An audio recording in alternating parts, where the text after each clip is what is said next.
प्रणाम सभी को।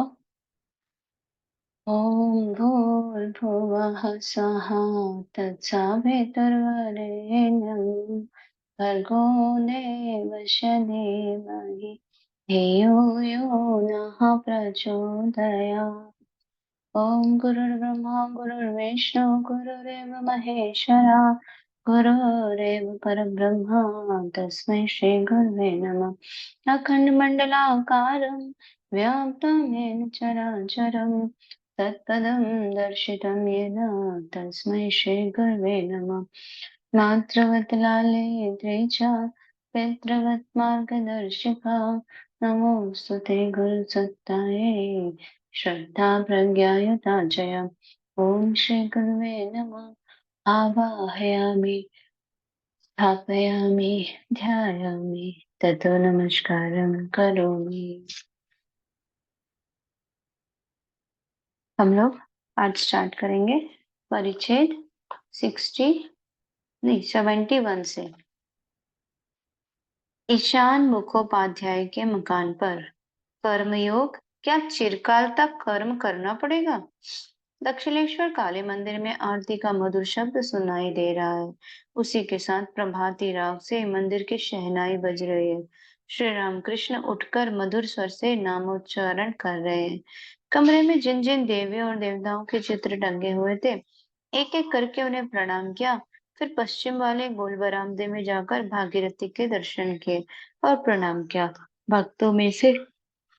भक्तों में भी कोई कोई वहां है। उन लोगों ने प्रातः कृत्य समाप्त करके क्रमशः श्री रामकृष्ण को आकर प्रणाम किया। राखाल श्री रामकृष्ण के साथ इस समय यही है। बाबूराम पिछली रात को आए हैं। मणि श्री रामकृष्ण के पास आज 14 दिन से है। आज बृहस्पतिवार है, अगहन की कृष्ण त्रयोदशी, 27 दिसंबर 1883 ईस्वी। आज सवेरे ही स्नानादि समाप्त करके श्री रामकृष्ण कलकत्ता जाने की तैयारी कर रहे हैं। श्री रामकृष्ण ने मणि को बुलाकर कहा, आज ईशान के यहाँ जाने के लिए कह गए हैं। बाबूराम जाएगा और तुम भी हमारे साथ चलना। मणि जाने के लिए तैयार होने लगे। झाड़ी का समय है, सुबह 8 बजे का समय होगा। ठाकुर को ले जाने के लिए नौबत खाने के पास गाड़ी आकर खड़ी हुई। चारों ओर फूल के पेड़ हैं, सामने भागीरथी। सब दिशाएं प्रसन्न जान पड़ती हैं।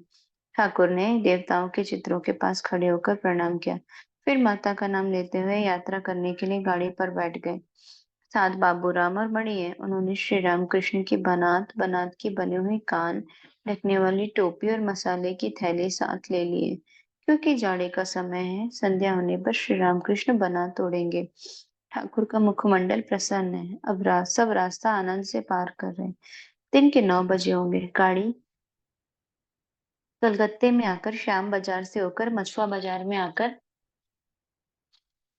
खड़ी हुई। बड़ी ईशान का घर जानते थे। चौराहे पर गाड़ी फिराकर ईशान के घर के सामने खड़ी करने के लिए कहा। ईशान आत्मियों के साथ आनंद आदर पूर्वक सहास्य मुख श्री रामकृष्ण की अभ्यर्थना कर उन्हें नीचे वाले बैठक खाने में ले गए। श्री रामकृष्ण ने भक्तों के साथ आसन ग्रहण किया। कुशल प्रश्न हो जाने के बाद श्री रामकृष्ण ईशान के पुत्र श्रीश के साथ बातचीत करने लगे। श्रीश एमए बीएल पास करके अलीपुर में वकालत कर रहे हैं। एंट्रेंस और एफए की परीक्षाओं में विश्वविद्यालय में उनका प्रथम स्थान आया था। इस समय उनकी आयु लगभग 30 वर्ष की हो गई। जैसा पांडित्य वैसा ही विनय भी है। लोग उन्हें देखकर यह समझ लेते हैं कि ये कुछ नहीं जानते। हाथ जोड़कर शेष ने श्री रामकृष्ण को प्रणाम किया। मणि ने ठाकुर को उनका परिचय दिया और कहा, ऐसी शांत प्रकृति का मनुष्य दिख नहीं पड़ता। श्री रामकृष्ण शीश के प्रति, क्यों जी, तुम क्या करते हो? शीश जी, मैं अलीपुर जा रहा हूँ, वकालत करता हूँ। ठाकुर मणि से, ऐसा आदमी और वकालत? शीश से, अच्छा, तुम्हें कुछ पूछना है? संसार में अनासक्त होकर रहना क्यों? शीश, परंतु कार्य के निर्वाह के लिए संसार में कितने ही अनुचित काम करने पड़ते हैं। कोई पाप कर्म कर रहा है, कोई पुण्य कर्म, यह सब क्या पहले के कर्मों का फल है? क्या यह करते ही रहना होगा? अब ठाकुर बोल रहे हैं, कर्म कब तक है? जब तक उन्हें प्राप्त ना कर सको। उन्हें प्राप्त कर लेने पर सब चले जाते हैं, तब पाप पुण्य के पार जाया जाता है। फल आ जाने पर फूल चला जाता है। फूल दिख पड़ता है फल होने के लिए। संध्यादि कर्म कितने दिन के लिए? जितने दिन तक ईश्वर का नामस्मरण करते हुए रोमांच ना हो जाए, आंखों में आंसू ना आ जाए, ये सब अवस्थाएं ईश्वर प्राप्ति के लक्षण है। ईश्वर पर सुधा भक्ति प्राप्त करने के लक्षण है। उन्हें जान लेने पर मनुष्य पाप और पुण्य दोनों के परे चले जाता है। राम प्रसाद ने कहा है, भुक्ति और मुक्ति को मैं मस्तक पर धारण करता हूँ और काली ब्रह्म में यह मर्म जानकर धर्माधर्म को मैंने छोड़ ही दिया है। उनकी ओर जितना बढ़ोगे उतना ही वे कर्म घटा देंगे। गृहस्थ की बहू गर्भवती होने पर उसकी सास धीरे धीरे उसका काम घटा देती है। जब 10वां महीना होता है तब बिल्कुल काम घटा दिया जाता है। बच्चा हो जाने पर वह उसी को लेकर व्यस्त रहती है, उसी को लेकर आनंद करती है। श्री संसार में रहते हुए उनकी ओर जाना बड़ा कठिन है। अभ्यास योग और निर्जन में साधना। ठाकुर बोलते हैं, क्यों? अभ्यास योग है। श्रीश ने लास्ट में क्या बोला? संसार में रहते हुए उनकी ओर जाना बड़ा कठिन है। तो ठाकुर बता रहे हैं क्यों? अभ्यास योग है। इस देश उस देश में बड़ई की औरतें चिवड़ा बेचती हैं। वे कितनी और ध्यान देकर कितने काम संभालती हैं। सुनो, एक तो ठेंगी चल रही है, हाथ से वह धान सरका रही है और एक हाथ से बच्चे को गोद में लेकर दूध पिला रही है। ऊपर के जो खरीदार आते हैं उनसे तोलमोल कर रही है। इधर ठेंगी का काम भी चल रहा है। खरीदार से कहती है, जो तुम्हारे ऊपर जो बाकी पैसे में सब दे जाना, तब और चीज ले जाना। देखो, लड़के को दूध पिलाना ठेंगी चल रही है, उसमें धान सरकाना और कूटे हुए धान निकालना, और इधर खरीदार के साथ बातचीत करना, ये सब एक साथ कर रही है। इसे ही अभ्यास योग कहते हैं। परंतु उसका 15 आना मन ठेंगी पर लगा हुआ है, क्योंकि कहीं ऐसा ना हो कि ठेंगी हाथ पर गिर जाए। और एक आना मन लड़के को दूध पिलाने और खरीदार से बातचीत करने में। इसी तरह जो लोग संसार में हैं, उन्हें 15 आना मन ईश्वर को देना चाहिए। ना देने से सर्वनाश हो जाएगा, काल के हाथ पड़ना होगा। और एक आने से दूसरे काम करो, और एक आने से दूसरे काम करो। ज्ञान हो जाने पर संसार में रहा जा सकता है, परंतु पहले तो ज्ञान लाभ करना चाहिए। संसार रूपी जल में मन रूपी दूध रखने पर दोनों मिल जाएंगे। इसलिए मन रूपी दूध का दही बनाकर निर्जन में उसे मत कर, उससे मक्खन निकाल कर तब उसे संसार रूपी पानी में रखना चाहिए। इससे यह स्पष्ट है कि साधना चाहिए। पहली अवस्था में निर्जन में रहना जरूरी है। पीपल का पेड़ जब छोटा रहता है तब उसके चारों ओर घेरा लगाना पड़ता है, नहीं तो बकरे और गाय जैसे उसे चर जाती है। परंतु उसकी पेड़ी मोटी हो जाने पर घेरा खोल दिया जा सकता है, तब तो हाथी बांध देने पर भी उस पेड़ का कुछ नहीं बिगड़ता। इसीलिए प्रथम अवस्था में कभी कभी निर्जन में जाना पड़ता है। साधना आवश्यक है। भात खाओगे, बैठे बैठे कह रहे हो लकड़ी में आग है, और उसी आग में चावल पकता है, इस तरह कहने से क्या भात तैयार हो जाएगा? एक और लकड़ी लेकर दोनों को रगड़ना चाहिए, आग तभी तैयार होगी। भांग खाने से नशा होता है, आनंद होता है। न तुमने खाया न कुछ किया, बैठे बैठे केवल भंग भंग कर रहे हो। क्या इससे कभी नशा या आनंद होता है? मनुष्य जीवन का उद्देश्य, दूध पियो। पढ़ना पढ़ना लिखना चाहे लाख सीखो, ईश्वर पर भक्ति हुए बिना, उन्हें प्राप्त करने की इच्छा हुए बिना, सब मिथ्या है। केवल पंडित है, परंतु यदि विवेक वैराग्य नहीं है तो उसकी दृष्टि कामनी कंचन पर अवश्य रहेगी। गीत बहुत ऊंचे उड़ते हैं, परंतु उनकी दृष्टि मरघट पर ही रहती है। जिस विद्या के प्राप्त करने पर मनुष्य उन्हें पा सकता है, यही वही यथार्थ विद्या है, और सब मिथ्या है। अच्छा, ईश्वर के संबंध में तुम्हारी क्या धारणा है? अब शीश बोलते हैं, जी, इतना बोध हुआ है कि कोई एक ज्ञानमय पुरुष है। उनकी सृष्टि देखने पर उनके ज्ञान का परिचय मिलता है। एक बात कहता हूँ, जिन देशों में जाड़ा ज्यादा होता है, वहां मछलियों और दूसरे जल जंतुओं को बचा रखने के लिए ईश्वर ने यह कुशलता दिखाई है कि जितना ही अधिक जाड़ा पड़ता है उतना ही पानी सिमटता जाता है। परंतु आश्चर्य यह है कि बर्फ बनने से पहले ही पानी कुछ हल्का हो जाता है, और उस समय पानी का फैलाव ज्यादा हो जाता है।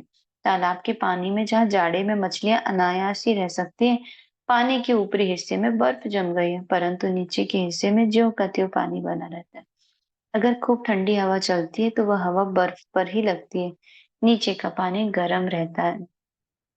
ठाकुर बोलते हैं, वे है, यह बात संसार देखने से ही मालूम हो जाती है। परंतु उनके संबंध में कुछ सुनना एक बात है, उन्हें देखना और बात, और उनसे वार्तालाप करना और बात है।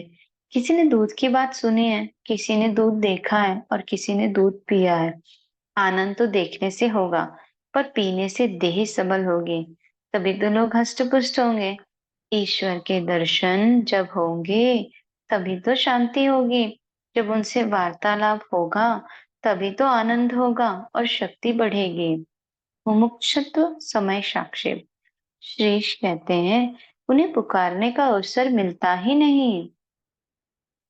ठाकुर बोल रहे हैं, अब उन्हें पुकारने का अवसर इसलिए नहीं मिलता कि बिजी रहते होंगे, वकील हैं। तो ठाकुर हंसते हुए बोल रहे हैं, यह ठीक है, समय हुए बिना कुछ नहीं होता।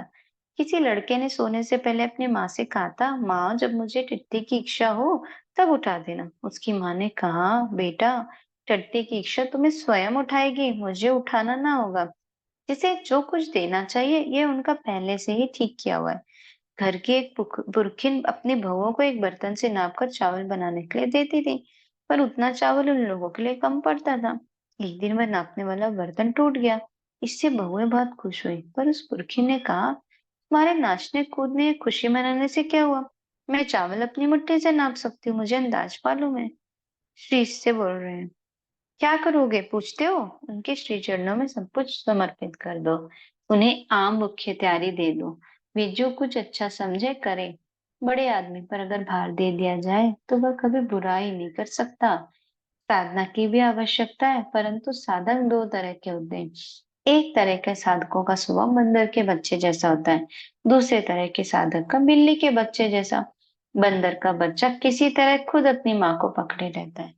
इसी तरह कोई साधक सोचते हैं हमें इतना जप करना चाहिए, इतनी देर तक ध्यान करना चाहिए, इतनी तपस्या करनी चाहिए, तब कहीं ईश्वर मिलेंगे। इस तरह के साधक अपने प्रयत्न से ईश्वर प्राप्ति की आशा रखते हैं। परंतु बिल्ली का बच्चा खुद अपनी माँ को नहीं पकड़ सकता। वह पड़ा हुआ बस म्याऊं म्याऊं करके पुकारता है। उसकी माँ चाहे जो करे। उसकी माँ कभी उसे बिस्तर पर ले जाती है, कभी छत पर लकड़ी की आड़ में रख देती है, कभी उसे मुंह में दबाकर यहाँ वहां रखती फिरती है। वह स्वयं अपनी माँ को पकड़ना नहीं जानता। इसी तरह कोई साधक स्वयं हिसाब करके साधन भजन नहीं कर सकते कि इतना जप करूं, इतना ध्यान करूं। वह केवल व्याकुल होकर रो रो कर उन्हें पुकारता है। उसका रोना सुनकर वे फिर रह नहीं सकते, आकर दर्शन देते हैं। ईश्वर करता है, तथापि कर्मों के लिए जीव उत्तरदायी है। दिन चढ़ गया है। घर के मालिक ने भोजन के लिए घर में कच्ची रसोई का सामान तैयार कराया। वे बड़े व्यस्त हैं। वे घर के भीतर जाकर जीवन भोजन का प्रबंध कर रहे हैं। दिन बहुत हो गया है, इसलिए श्री रामकृष्ण भोजन के लिए जल्दी कर रहे हैं। वे उसी कमरे में टहल रहे हैं। मुख पर प्रसन्नता झलक रही है। कभी कभी केशव कीर्तिनिया से वार्तालाप कर रहे हैं। केशव कीर्तिनिया, वही करण है, वही करण और वही कारण है। दुर्योधन ने कहा था, त्वया ऋषिकेश हृदय स्थितिने यथा नियुक्तस्मिन् तथा करोमि। ठाकुर हंसते हुए, हाँ वही सब कराते हैं, वही ठीक है, करता वही है, मनुष्य तो यंत्र स्वरूप है। और यह भी ठीक है कि कर्म फल भी है। मिर्च खाने पर पेट चलता रहेगा, पाप करने से उसका फल अवश्य भोगना होगा। जिसे सिद्धि हो गई उसने ईश्वर को पा लिया, वह फिर पाप नहीं कर सकता, उसके पैर बैतोल नहीं पड़ते। जिसका सदा हुआ गला है, उसके स्वर में सारे गामा बिगड़ने नहीं पाता।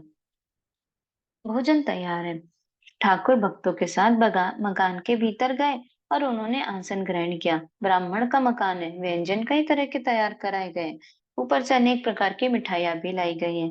दिन के 3 बजे का समय होगा। भोजन के बाद श्री रामकृष्ण ईशान के बैठक खाने में आकर बैठे। पास में श्रीश और मास्टर बैठे हैं। ठाकुर श्रीश के साथ फिर बातचीत करने लगे। ठाकुर उनसे बोल रहे हैं, तुम्हारा क्या भाव है, सोहम या सेव्य सेवक? संसारियों के लिए सेव्य सेवक का भाव बहुत अच्छा है।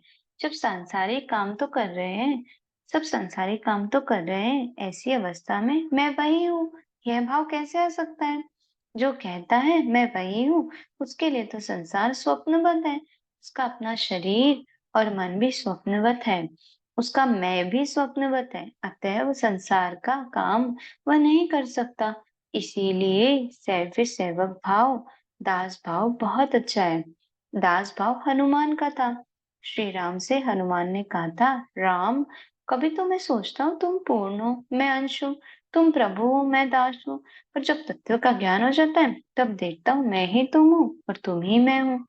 तत्व ज्ञान के समय सो हम हो सकता है, परंतु वह दूर की बात है। श्रीश, जी हाँ, दास भाव से आदमी निश्चिंत हो सकता है। प्रभु पर सब कुछ निर्भर है। कुत्ता बड़ा स्वामी भक्त है, इसलिए स्वामी पर सब भार देकर वह निश्चिंत रहता है। साकार निराकार नाम महात्मा।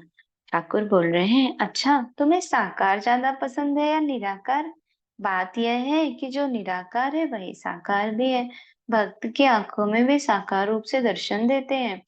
जैसे अनंत जलराशि महासमुद्र, जिनका ना ओर है न छोर, उसी जल में कहीं कहीं बर्फ जम गई है। ज्यादा ठंडक पहुंचने पर पानी जमकर बर्फ हो जाता है। उसी तरह भक्ति हिम द्वारा साकार रूप के दर्शन होते हैं। फिर जिस तरह सूर्योदय होने पर बर्फ गल जाती है, ज्यों का त्यों पानी हो जाता है, उसी तरह ज्ञान मार्ग या विचार मार्ग से होकर जाने पर साकार रूप के दर्शन नहीं होते। फिर तो सब निराकार ही निराकार दिख पड़ता है। ज्ञान सूर्योदय होने पर साकार बर्फ गल जाती है, परंतु देखो, जिसकी निराकार सत्ता है उसी की साकार भी है। शाम होने को है। श्री रामकृष्ण उठे, अब दक्षिणेश्वर को लौटने वाले हैं। बैठक खाने के दक्षिण पर और जो बरामदा है उसी पर खड़े होकर ईशान से बातचीत कर रहे हैं। वही कोई कह रहे हैं, यही तो मैं नहीं देखता कि ईश्वर का नाम लेने से प्रत्येक समय फल होता है। ईशान ने कहा, यह क्या? बटका बीज कितना छोटा होता है, परंतु उसके भीतर कितना बड़ा पेड़ छिपा रहता है, पर वह पेड़ देर से दिखाई देता है। ठाकुर कहते हैं, हाँ हाँ, फल देर से होता है। ईशान का मकान उनके ससुर स्वर्गीय श्री क्षेत्रनाथ चटर्जी के मकान के पूर्व हो रहा है। दोनों मकानों में आने जाने का रास्ता है। श्री रामकृष्ण चटर्जी महाशय के मकान के फाटक के पास आकर खड़े हुए। ईशान अपने बंधु बांधवों को साथ लेकर ठाकुर को गाड़ी पर चढ़ाने के लिए आए। ठाकुर ईशान से कह रहे हैं, तुम संसार में ठीक पाकाल मछली की तरह हो। वह रहती तो है तालाब के बीच में, पर उसकी देह में कीच छू नहीं जाती। माया के इस संसार में विद्या और अविद्या दोनों ही हैं। परमहंस वह है जो हंस की तरह दूध और पानी के एक साथ रहने पर भी पानी छोड़कर दूध निकाल लेता है। चींटी की तरह बालू और चीनी के मिले रहने पर भी बालू में से चीनी निकाल ले सकता है। अगला टॉपिक है समन्वय और निष्ठा भक्ति, अपराध और ईश्वर कोटि। शाम हो गई है। ठाकुर भक्त रामचंद्र के घर आए हुए हैं। यहाँ से होकर दक्षिणेश्वर जाएंगे। रामचंद्र के बैठक खाने को आलोकित करते हुए भक्तों के साथ ठाकुर बैठे हुए हैं। श्री महेंद्र गोस्वामी से बातचीत कर रहे हैं। गोस्वामी जी उसी मोहल्ले में रहते हैं। श्री रामकृष्ण उन्हें प्यार करते हैं। जब श्री रामकृष्ण रामचंद्र के यहाँ आते हैं तब गोस्वामी जी आकर इनसे मिल जाया करते हैं। ठाकुर, वैष्णव, अब ठाकुर बोल रहे हैं, वैष्णव शाक्त सबके पहुंचने की जगह एक है, परंतु मार्ग और है। जो सच्चे वैष्णव है वे शक्ति की निंदा नहीं करते। गोस्वामी हंसते हुए बोल रहे हैं, हर पार्वती हमारे माँ बाप है। हर पार्वती मतलब शिव जी और पार्वती हमारे माँ बाप है। ठाकुर हंसते हुए, थैंक यू, माँ बाप है ऐसा बोलते हैं। तो गोस्वामी बोलते हैं, इसके सिवाय किसी की निंदा करने से, खासकर वैष्णवों की निंदा से अपराध होता है। वैष्णव अपराध, सब अपराधों की क्षमा है, परंतु वैष्णव अपराध की क्षमा नहीं है। अब ठाकुर बोलते हैं, अपराध सबको नहीं होता। जो ईश्वर कोटि है उनको अपराध नहीं होता। जैसे श्री चैतन्य सदृश अवतारी पुरुषों को बच्चा अगर बाप का हाथ पकड़कर चलता हो तो वह गड्ढे में गिर सकता है, परंतु अगर बाप बच्चे का हाथ पकड़े हुए हो तो बच्चा कभी नहीं गिर सकता। सुनो, मैंने माँ से शुद्धा भक्ति की प्रार्थना की थी। माँ से कहा था, यह लो अपना धर्म, यह लो अपना धर्म, मुझे शुद्धा भक्ति दो। यह लो अपनी सूची, यह लो अपनी असूची, मुझे शुद्धा भक्ति दो। माँ, यह लो अपना पाप, यह लो अपना पुण्य, मुझे शुद्धा भक्ति दो। गोस्वामी जी बोलते हैं, जी हाँ। अब ठाकुर बोलते हैं, सब भक्तों को नमस्कार करना, परंतु निष्ठा भक्ति भी है। सबको प्रणाम तो करना, परंतु हृदय का उमड़ता हुआ प्यार एक ही पर हो, इसी का नाम निष्ठा है। राम रूप के सिवाय और कोई रूप हनुमान को न भाता था। गोपियों की कितनी निष्ठा थी कि उन्होंने द्वारका में पगड़ी वाले श्री कृष्ण को देखना ही ना चाहा। स्त्री अपने देवर जेठ आदि को पैर धोने के लिए पानी और बैठने को आसन आदि देकर सेवा करती है, परंतु पति की जैसी सेवा करती वह वैसी किसी दूसरे की नहीं करती। पति के साथ उसका संबंध कुछ दूसरा है। रामचंद्र ने कुछ मिठाइयां देकर ठाकुर की पूजा की। अब वे दक्षिणेश्वर जाने वाले। मणि से उन्होंने बनात लेकर शरीर ढक लिया और टोपी पहन ली। अब भक्तों के साथ वे गाड़ी पर चढ़ने लगे। रामचंद्र आदि भक्त उन्हें चढ़ा रहे। मणि भी गाड़ी पर बैठे। वे भी दक्षिणेश्वर लौट जाएंगे। परिच्छेद 72। दक्षिणेश्वर में राखाल राम केदार प्रभुत्री के साथ ब्रह्म ज्ञान के संबंध में वार्तालाप। श्री राम कृष्ण गाड़ी पर बैठ रहे हैं। काली माता के दर्शन के लिए काली घाट जाएंगे। श्री अधर सेन के घर होकर जाएंगे, वहां से अधर भी साथ जाएंगे। आज शनिवार अमावस्या है, 29 दिसंबर 1883। दिन के 1 बजे का समय होगा। गाड़ी उनके कमरे के उत्तर के तरफ के बरामदे के पास आकर खड़ी है। मणि गाड़ी के द्वार के पास आकर खड़े हुए। मणि ठाकुर से, क्या मैं भी चलूं? ठाकुर, क्यों? मणि, एक बार कलकत्ते के मकान से होकर आता। ठाकुर चिंतित होकर, फिर जाओगे? क्यों? यहाँ अच्छे तो हो। मणि, घर लौटेंगे कुछ घंटों के लिए, परंतु ठाकुर की इसके लिए सम्मति नहीं है। तुमको थोड़ी देर के लिए घर जाना था, ठाकुर उसके लिए भी तैयार नहीं है। आज रविवार 30 दिसंबर पौष की शुक्ला प्रतिपदा है। दिन के 3 बजे होंगे। मणि पेड़ के नीचे अकेले ठहर रहे। एक भक्त ने आकर कहा, प्रभु बुलाते हैं। कमरे में श्री रामकृष्ण भक्तों के साथ बैठे हुए हैं। मणि ने जाकर प्रणाम किया और जमीन पर भक्तों के बीच बैठ गए। कलकत्ते से राम केदार आदि भक्त आए हुए हैं। उनके साथ एक वेदांतवादी साधु भी आए हैं। श्री रामकृष्ण जिस दिन रामचंद्र का बगीचा देखने गए थे, उस दिन उस साधु से भेंट हुई थी। साधु पास वाले बगीचे में एक पेड़ के नीचे अकेले एक चारपाई पर बैठे हुए थे। राम आज श्री रामकृष्ण की आज्ञा से उस साधु को अपने साथ लेते आए। साधु ने भी श्री रामकृष्ण के दर्शन करने की इच्छा प्रकट की थी। ठाकुर उस साधु के साथ आनंद पूर्वक वार्तालाप कर रहे हैं। उन्होंने अपने पास छोटे तख्त पर साधु को बैठाया है। बातचीत हिंदी में हो रही है। ठाकुर बोलते हैं, यह सब तुम्हें कैसा जान पड़ता है? साधु, यह सब स्वप्नवत है। अब ठाकुर बोल रहे हैं, ब्रह्म सत्य और संसार मिथ्या, यही ना? बृक्षा जी, ब्रह्म कैसा है? साधु, शब्द ही ब्रह्म है, अनाहत शब्द। अब ठाकुर बोलते हैं, परंतु शब्द का प्रतिपाद्य भी तो एक है, क्यों जी? साधु बोलते हैं, वही वाच्य है और वही वाचक भी।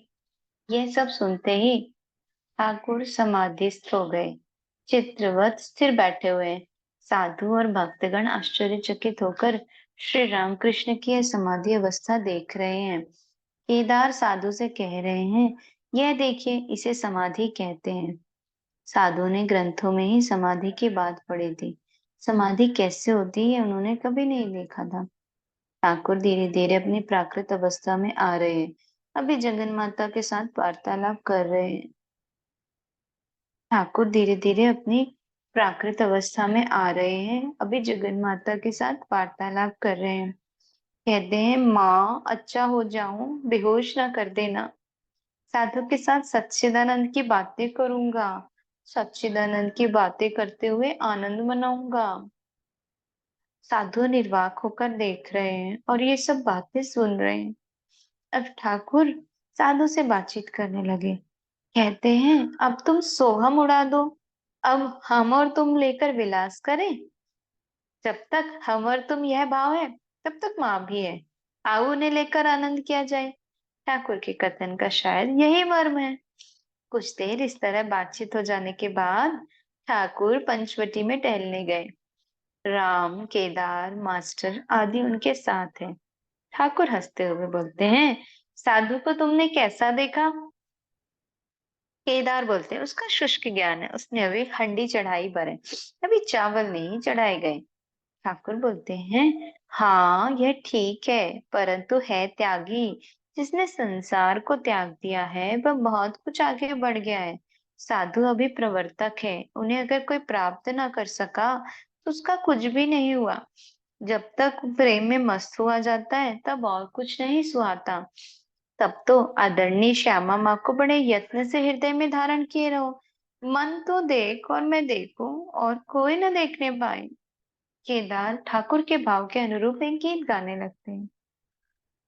भावार्थ है, सखी मन की बात कैसे कहूं, कहने की मनाही है। दर्द को समझने वालों के बिना प्राण कैसे बच सकेंगे। जो मन का मीत होता है वह देखते ही पहचान में आ जाता है, वह बिरला ही होता है। ठाकुर अपने कमरे में लौट आए। 4 बजे का समय है। काली मंदिर खुल गया। ठाकुर साधु को लेकर काली मंदिर जा रहे हैं। बड़ी भी साथ है। काली मंदिर में प्रवेश कर ठाकुर भक्ति पूर्वक माता को प्रणाम कर रहे हैं। साधु भी हाथ जोड़कर सिर झुका माता को बारंबार प्रणाम कर रहे हैं। ठाकुर, क्यों जी, दर्शन कैसे हुए? साधु भक्ति भाव से कहते हैं, काली प्रधान है। ठाकुर बोलते हैं, काली और ब्रह्म दोनों अभेद है। क्यों जी? साधु बोलते हैं, जब तक ब्रह्म बहिर्मुख है तब तक काली को मानना होगा, जब तक बहिर्मुख है तब तक भले बुरे दोनों भाव है। जब तक एक प्रिय और दूसरा त्याज्य, यह भाव है, भाव है ही। देखिए ना, नाम और रूप ये सब तो मिथ्या ही है, परंतु जब तक मैं बहिर्मुख हूँ तब तक मुझे स्त्रियों को त्याज्य समझना चाहिए। और उपदेश के लिए यह अच्छा है, यह बुरा है, यह भाव रखना चाहिए, नहीं तो भ्रष्टाचार फैलेगा। श्री रामकृष्ण साधु के साथ बातचीत करते हुए कमरे में लौटे। ठाकुर बोलते हैं, देखा, साधु ने काली मंदिर में प्रणाम किया। मणि बोलते, जी हाँ। दूसरे दिन सोमवार 31 दिसंबर, दिन का तीसरा पहर, 4 बजे का समय होगा। श्री रामकृष्ण भक्तों के साथ कमरे में बैठे हुए हैं। बलराम, मणि, राखा, लाटू, हरीश आदि भक्त भी हैं। ठाकुर मणि और बलराम से कह रहे हैं, हल्दारी का ज्ञानियों जैसा भाव था। वह अध्यात्म, रामायण, उपनिषद यही सब दिन रात पढ़ता था। इधर साकार की बातों से मुंह फेरता था। मैंने जब कंकालों के भोजन पर जाने पर उसके पत्तलों से थोड़ा थोड़ा अन्न लेकर खाया, तब उसने कहा, तेरे लड़कों का विवाह कैसे होगा? मैंने कहा, क्यों रे साला, मेरे लड़के बच्चे भी होंगे। आग लगे तेरे गीता और वेदांत पढ़ने में। देखो ना, इधर तो कहता है संसार मिथ्या है और फिर विष्णु मंदिर में नाक सिकोड़ कर ध्यान। शाम हो गई है। बलराम आदि भक्त कलकत्ता चले गए।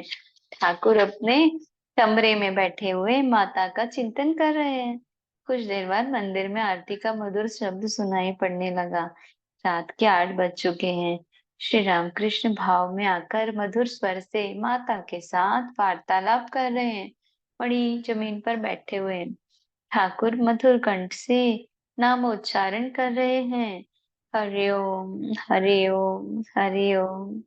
माँ से कह रहे हैं, माँ, ब्रह्म ध्यान देकर मुझे बेहोश ना कर रखना। मैं ब्रह्म ज्ञान नहीं चाहता माँ, मैं आनंद करूंगा, विलास करूंगा।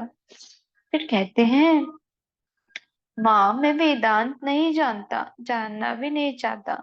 माँ, तुझे पाने पर वेद वेदांत कितने नीचे पड़े रहते हैं। अरे कृष्ण, मैं तुझे कहूंगा, यह ले, खा ले बच्चे। कृष्ण कहूंगा, तू मेरे ही लिए देह धारण करके आया है। तू मेरे ही लिए देह धारण करके आया है। आगे है परिच्छेद 73, ईश्वर दर्शन के उपाय। श्री रामकृष्ण तथा तांत्रिक भक्त। आज पौष शुक्ला चतुर्थी है, 2 जनवरी 1884। श्री रामकृष्ण भक्तों के साथ दक्षिणेश्वर के काली मंदिर में निवास कर रहे हैं। आजकल राखा, लाटू, हरीश, रामलाल मास्टर दक्षिणेश्वर में निवास कर रहे हैं। दिन के 3 बजे का समय होगा। श्री रामकृष्ण का दर्शन करने के लिए मणि बेलतला से उनके कमरे की ओर आ रहे हैं। वे एक तांत्रिक भक्त के साथ पश्चिम के बरामदे में बैठे। मणि ने आकर भूमि पर माथा टेककर प्रणाम किया। ठाकुर ने उन्हें अपने पास बैठने के लिए कहा। संभव है तांत्रिक भक्त के साथ वार्तालाप करते करते उन्हें भी उपदेश देंगे। श्री महेंद्र चक्रवर्ती ने तांत्रिक भक्त को श्री रामकृष्ण का दर्शन करने के लिए भेजा है। भक्त गेरुआ वस्त्र धारण किए हुए। ठाकुर तांत्रिक भक्त के प्रति, ये सब तांत्रिक साधना के अंग है। कपाल पात्र में सुधा का पान करना, कुछ सुधा का कारण वारी कहते हैं, है ना? तांत्रिक, जी हाँ। ठाकुर बोलते, 11 पात्र ना? तांत्रिक, 3 तोला भर, शव साधना के लिए। ठाकुर, पर मैं तो सूरज छू तक नहीं सकता। तांत्रिक, आपका सहजानंद है, यह आनंद होने पर और भी क्या चाहिए? ठाकुर, फिर देखो मुझे जब तक भी अच्छे नहीं लगते, सदा स्मरण मनन रहता है। अच्छा, षट चक्र क्या चीज है? अभी ठाकुर तांत्रिक से पूछ रहे हैं कि षट चक्र क्या चीज है। तांत्रिक जी, वह सब अनेक तीर्थों की तरह है। प्रत्येक चक्र में शिव शक्ति विराजमान है। वे आंखों से देखे नहीं जाते, शरीर काटने पर भी नहीं मिलते। और ये सब चुपचाप सब सुन रहे हैं। उनकी ओर देखकर श्री रामकृष्ण तांत्रिक भक्त से पूछ रहे हैं। ठाकुर ठाकुर बोलते हैं तांत्रिक से, अच्छा, बीज मंत्र पाए बिना क्या कुछ सिद्ध होता है? तांत्रिक बोलते हैं, होता है, विश्वास द्वारा, गुरु वाक्य पर विश्वास। अब ठाकुर बोलते हैं मणि को इशारा इशारा करके, विश्वास। तांत्रिक भक्त के चले जाने पर ब्रह्म समाज के श्री जयगोपाल सेन आए। ठाकुर उनके साथ वार्तालाप कर रहे हैं। राखाल, मणि आदि भक्तगण पास बैठे। तीसरे पहर का समय है। ठाकुर जयगोपाल से बोलते हैं, किसी से किसी मत से विद्वेष नहीं करना चाहिए। निराकारवादी साकारवादी सभी उन्हीं की ओर जा रहे हैं। ज्ञानी योगी भक्त सभी उन्हें खोज रहे हैं। ज्ञान मार्ग के लोग कहते हैं ब्रह्म, योगीगण कहते हैं आत्मा। ज्ञान मार्ग के लोग कहते हैं ब्रह्म, योगीगण कहते हैं आत्मा, परमात्मा, भक्तगण कहते हैं भगवान। फिर यह भी है नित्य देव नित्य दास। जय गोपाल बोलते हैं, कैसे जानूं कि सभी पथ सत्य हैं? ठाकुर बोलते हैं, किसी एक पथ से ठीक ठीक जा सकने पर उनके पास पहुंचा जा सकता है। उस समय सभी पथों का पता भी जाना जा सकता है। वे जैसे एक बार किसी तरह यदि छत पर चढ़ उठना संभव हो सके, तो लकड़ी की सीढ़ी से भी उतरा जा सकता है, पक्की सीढ़ी से भी, एक बांस के सहारे भी और एक रस्सी के द्वारा भी। उनकी कृपा होने पर भक्त सब कुछ जान सकता है। उन्हें एक बार प्राप्त करने पर सब कुछ जान सकोगे। एक बार किसी भी तरह बड़े बाबू के साथ साक्षात्कार करना चाहिए, उनसे बातचीत करना चाहिए। तब बाबू स्वयं ही बता देंगे कि उनके कितने बगीचे, तालाब या कंपनी के कागज है। ईश्वर दर्शन के उपाय। जय गोपाल पूछते हैं, उनकी कृपा कैसे होती है? ठाकुर बोलते हैं, सदा उनके नाम व गुणों का कीर्तन करना चाहिए। जहां तक संभव हो सांसारिक चिंतन का त्याग करना चाहिए। तुम खेती करने के लिए अनेक कष्ट से खेत में जल ला रहे हो, परंतु खेत की मेड़ पर के एक छेद में से सब जल बाहर निकल जा रहा है। तब तो नाली काटकर जल लाना व्यर्थ हुआ, वृथा श्रम ही हुआ। चित्त शुद्धि होने पर, विषय भोग की आसक्ति दूर हो जाने पर व्याकुलता आएगी। तुम्हारी प्रार्थना ईश्वर के पास पहुंचेगी। टेलीग्राफ का तार टूटा रहने पर अथवा उसमें अन्य कोई दोष रहने पर तार का समाचार नहीं पहुंचेगा। मैं व्याकुल होकर एकांत में रोता था, कहाँ हो नारायण कहकर रोता था। रोते रोते ब्रह्म ज्ञान लुप्त हो जाता था। मैं महावायु में लीन हो जाता था। योग कैसे होता है? टेलीग्राफ का टूटा रहने पर उसमें कोई दोष नहीं, एकदम त्याग,